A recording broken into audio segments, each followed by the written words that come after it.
21-year-old Juli Busken, or Juli as she will be referred to, lived in Oklahoma City, Oklahoma in 1996. Juli was born and raised in Benton, Arkansas, and moved to Oklahoma to study at Oklahoma University. She worked at the university's golf course. Juli was on her way to earning her bachelor's degree in dance. She was an aspiring ballerina, and after college, Juli wanted to open up a studio and teach children to dance. Juli was described as popular and had many friends at school. She was also very talented. Juli spent the evening of December 19th of 1996 with her friend Ryan James at his grandparents' house. Ryan worked with Juli at the golf course. After dinner, they watched a movie. In addition, the two made plans to have lunch the next day. Juli stayed at his grandparents' house until 10 p.m., then left to hang out with some of her other friends. Juli and her friends played Monopoly and exchanged Christmas gifts at one of the friends' houses. Juli said her goodbyes since she was scheduled to move back home the next day. Her semester at college had just ended. Her roommate Megan was also there. Juli promised Megan she would give her a ride to Will Rogers Airport the next morning at 5 o'clock a.m. Juli and Megan decided to pull an all-nighter. They left the friend's house and drove to a restaurant called The Kettle around 2 a.m. When they were done, Juli and Megan drove to the gas station, got some gas and a cappuccino. They returned to their apartment a little after 3 o'clock a.m. to pick up Megan's belongings. A while later, the two left the apartment again and headed towards the airport around 4:30 a.m. It took them 30 minutes to get there. Juli dropped Megan off, and Megan watched Juli drive away from the airport in her red Eagle Summit. Around 5:30 a.m., at the Dublin West apartments where Juli lived, many of the residents heard a woman scream in terror. One of the residents made a 911 call to report what they had heard. Number 911? Yes, we were just sleeping, and my wife heard a really strange, like a really awful scream from our parking lot of our apartment complex. Do you see anything outside? No, I'm kind of afraid to go outside, actually. A few hours later, Ryan James turned up at Juli's apartment for their scheduled lunch date. Juli was nowhere to be found, however. Her car was also missing. Ryan then reported her missing. Not long after that, Juli's parents arrived at her apartment. They drove from Arkansas to help Juli with her move back home. Instead of their daughter, they found policemen who informed them that Juli was missing. 12 hours after she disappeared, Juli Busken's body was found on the bank of a lake about 15 miles from her apartment. Her hands were tied behind her back with a pair of shoelaces, and from the waist up, she was in the water. Juli had been shot once execution style. The gunshot wound to the back of her head was a contact wound. There was also some evidence that she had been assaulted. At the lake, investigators found possible evidence in the sand near Juli's body. There were 2 sets of footprints that went down to the lake, and only one that returned. One set belonged to Juli, and the other police believed belonged to the person who shot her. After examining the footprint and consulting Nike, it was determined that the footprint was consistent with a size 9 men's Nike running shoe, specifically a Nike Air 2 running shoe. About 20 feet from Juli's body, investigators found a crumpled pink leotard with the initials JB on the label. It was Juli's. The leotard had male DNA on it and was subsequently stored to be used later when DNA technology was more advanced. An autopsy confirmed Juli was shot with a single .22 caliber bullet. The specific gun used was quite distinctive, but more on that later. Juli Busken had quite a lot of friends at the university, and investigators set out to interview as many of them as possible. They hoped someone could provide useful information, but that was not the case. There was no one that openly disliked Juli, and she didn't have any bad breakups or anything of the sort. Police found Juli's apartment in perfect order. There were no signs of any struggle taking place. They found Juli's car in an apartment complex just 1 block away from where she lived. Red sand on the floor of the car looked similar to the red sand at the banks of the lake where Juli's body was found. This was seen as rather bizarre by investigators. Why would someone abduct Juli, take her life at the lake, and then drive her car back to almost the exact location where the abduction took place? Frustratingly, there were no foreign hairs, fibers, or prints in the car. Also, no evidence of a struggle taking place. Juli's phone was missing.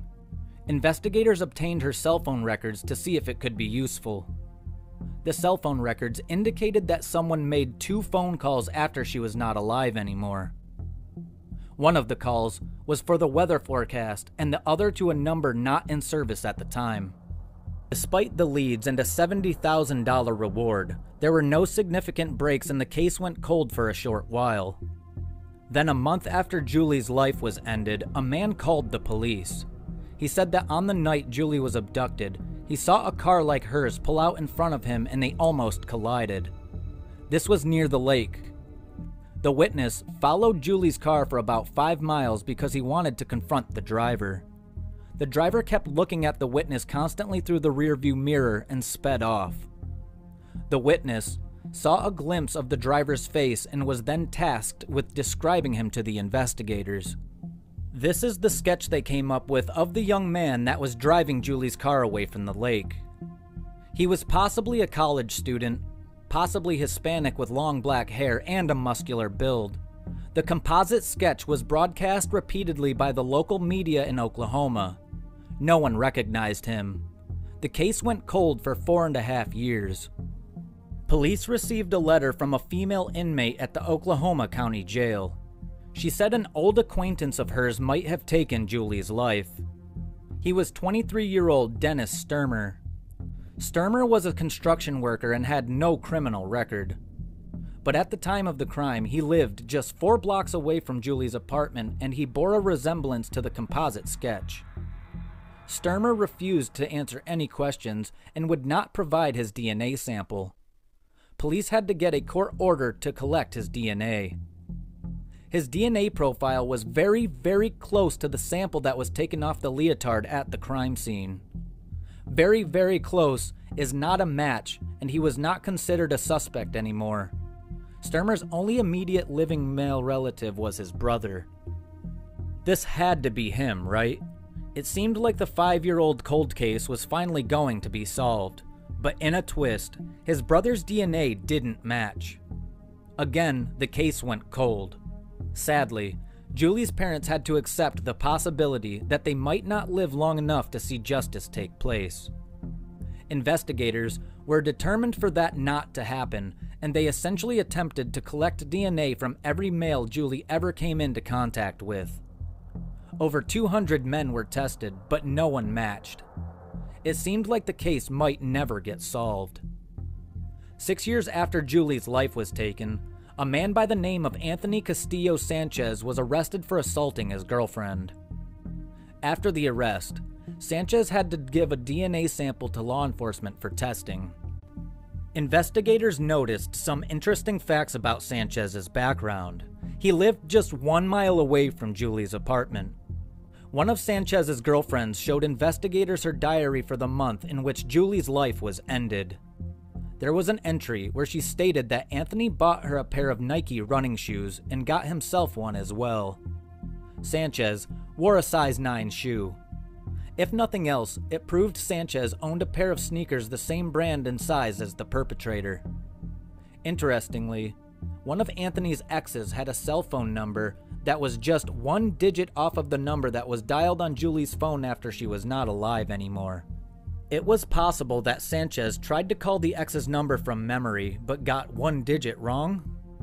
Sanchez and his father had an unusual habit of firing .22 caliber guns at the wall inside the house they rented. Investigators collected a bullet from the house. It was determined that the bullet came from the same gun as the one used to shoot Juli. Only 6 companies made .22 caliber guns with the specific grooves found on the bullets. Finally, in 2004, Anthony Sanchez's DNA was compared to the male DNA found on Juli's leotard. It was, of course, a match. Sanchez was only 18 years old at the time of the crime. It is interesting to think about the fact that if he dialed the correct number on Juli's phone, he would have been caught instantly. Anthony Castillo Sanchez was convicted in 2006.